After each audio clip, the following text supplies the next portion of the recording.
లక్ష్మీ పంచమి విశిష్టత. లక్ష్మీ పంచమి 2026 తేదీ, పూజ విధి మరియు ప్రాముఖ్యత.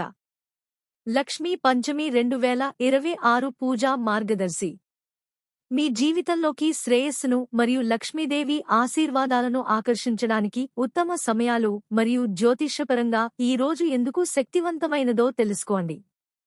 హిందూ క్యాలెండర్లో లక్ష్మీదేవిని మీ ఇంటికి, మీ కార్యాలయానికి మరియు మీ జీవితంలోకి ఆహ్వానించడానికి పూర్తిగా కేటాయించబడిన ఒక ప్రత్యేకమైన రోజు ఉందని మీకు తెలుసా? లేదు, అది దీపావళి కాదు. అది అక్షయ తృతీయ కాదు.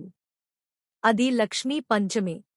2026లో ఇది మార్చి 23న వస్తుంది మరియు గ్రహాలు అద్భుతంగా ఒకే సరళ రేఖలో ఉండటం వల్ల నిజమైన సమృద్ధిని మరియు శ్రేయస్సును ఆకర్షించడానికి ఇది సంవత్సరంలో అత్యంత శక్తివంతమైన రోజులలో ఒకటిగా నిలుస్తుంది.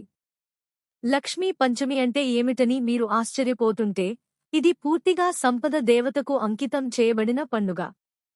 దీని నుండి అత్యధిక ప్రయోజనం పొందడానికి మీరు ఖచ్చితంగా తెలుసుకోవలసినవి మరియు చేయవలసినవి ఇక్కడ ఉన్నాయి. లక్ష్మీ పంచమి అంటే ఏమిటి? లక్ష్మీ పంచమి చైత్ర శుక్ల పంచమి నాడు వస్తుంది. ఇది హిందూ నూతన సంవత్సరంలో మొదటి మాసమైన చైత్ర మాసంలోని శుక్లపక్షం యొక్క 5వ రోజు. ఈ సమయం కారణంగా ఇది కల్పది తిథి అవుతుంది. మొత్తం హిందూ క్యాలెండర్ సంవత్సరంలో ఒక విశ్వచక్రం యొక్క ప్రారంభాన్ని సూచించే ఇటువంటి రోజులు కేవలం 7 మాత్రమే ఉన్నాయి. మిగిలిన వాటిలో గుడి పడ్వా మరియు అక్షయ తృతీయ వంటి ముఖ్యమైన రోజులు ఉన్నాయి. ఈ రోజు లక్ష్మీదేవికి అంకితం చేయబడింది. ఆమెను శ్రీ అని కూడా పిలుస్తారు. ఆమె సంపద, శ్రేయస్సు మరియు సంపూర్ణ సమృద్ధికి అధిదేవత. ఈ కారణంగా ఈ పండుగను శ్రీ పంచమి లేదా శ్రీవ్రతం అని కూడా పిలుస్తారు. దీనిని వసంత పంచమితో పొరపాటు పడకండి. ఆ రోజును కూడా శ్రీ పంచమి అనే పిలుస్తారు, కాని అది జ్ఞానం మరియు విద్యకు అధిదేవత అయిన సరస్వతీ దేవికి అంకితం చేయబడింది. అవి రెండూ పూర్తిగా వేర్వేరు పండుగలు. హిందూ నూతన సంవత్సరం ప్రారంభంలోనే లక్ష్మీదేవిని పూజించడం చాలా శక్తివంతమైనదిగా పరిగణించబడుతుంది. దీని వెనుక ఉన్న ఆలోచన చాలా సులభం. మీరు సంవత్సరం ప్రారంభంలో దేనిని ఆహ్వానిస్తారో అదే మిగిలిన సంవత్సరాన్ని తీర్చిదిద్దుతుంది. ఇంట్లో లక్ష్మీ పంచమి పూజ ఎలా చేయాలి? భక్తిశ్రద్ధలతో, స్వచ్ఛమైన సంకల్పంతో ఈ పూజను ఇంట్లోనే సులభంగా చేసుకోవచ్చు. పొద్దున్నే నిద్రలేచి, స్నానం చేసి, నిర్మలమైన, ప్రశాంతమైన మనసుతో రోజును ప్రారంభించండి. మీరు ఉపవాసం చేస్తుంటే, మీ లక్ష్మీ పంచమి వ్రతానికి ఇదే ఆరంభం. శుభ్రమైన వేదిక లేదా పూజా పీఠంపై లక్ష్మీదేవి విగ్రహాన్ని లేదా ఫ్రేమ్ చేసిన చిత్రాన్ని ఉంచండి. పాలు, పెరుగు, తేనె, నెయ్యి మరియు పంచదారల మిశ్రమమైన పంచామృతంతో విగ్రహాన్ని శుభ్రం చేయండి. తాజా పువ్వులు, అరటి ఆకులు, చందనం, సుపారి, ఎర్రదారం, బియ్యం, కొబ్బరికాయ మరియు కొంత దూర్వా గడ్డిని సమర్పించండి. దేవత ముందు దీపం వెలిగించండి. లక్ష్మీ మంత్రాన్ని జపించండి లేదా మెల్లగా వినండి.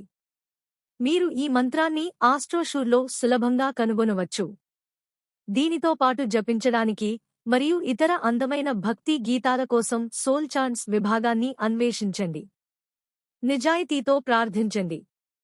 శ్రేయస్సును, మీ ఇంటిని, మీ కుటుంబాన్ని మరియు మీ పనిని కోరుకోండి.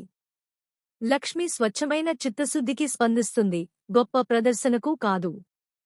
మీరు ఉపవాసం చేస్తుంటే, సాయంత్రం పూజ తర్వాత ఉపవాసం విరమించండి.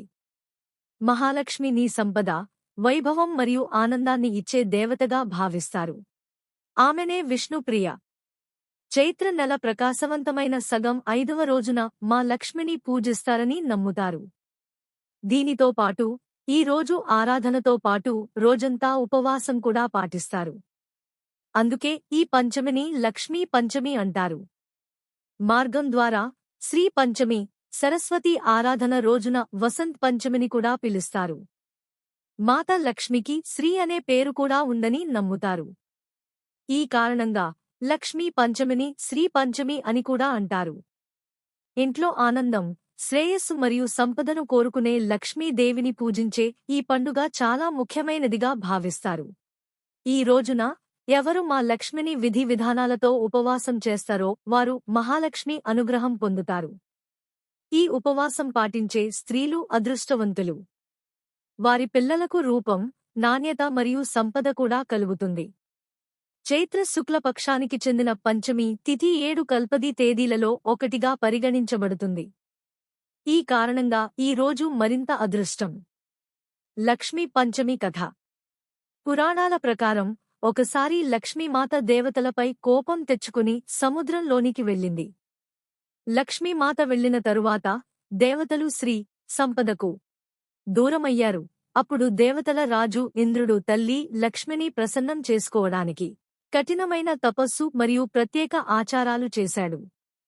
మహాలక్ష్మికి దేవతలు ఉపవాసం ఉన్నారు మరియు వారిని అనుసరించి రాక్షసులు మా లక్ష్మిని పూజించడం ప్రారంభించారు.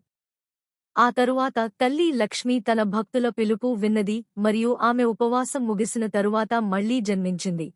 తరువాత ఆమె శ్రీహరి విష్ణువును వివాహం చేసుకుంది మరియు ఆ దేవతలు మళ్లీ శ్రీదయతో ఆశీర్వదించబడింది. ఈ తేదీ చైత్ర మాసం శుక్లపక్ష 5వ తేదీ. ఈ కారణంగా ఈ తేదీని లక్ష్మీ పంచమి ఉపవాసంగా జరుపుకున్నారు. ఈ రోజును కూడా ప్రత్యేకంగా పరిగణిస్తారు ఎందుకంటే ఈ రోజును నవరాత్రి నుండి 5వ రోజుగా కూడా భావిస్తారు. లక్ష్మీ పంచమి పూజా విధి. 1. లక్ష్మీ పంచమికి ఒక రోజు ముందు అంటే చతుర్థి రాత్రి పెరుగు మరియు అన్నం ఆహారంలో తినాలి, ఉప్పు అస్సలు వాడకూడదు.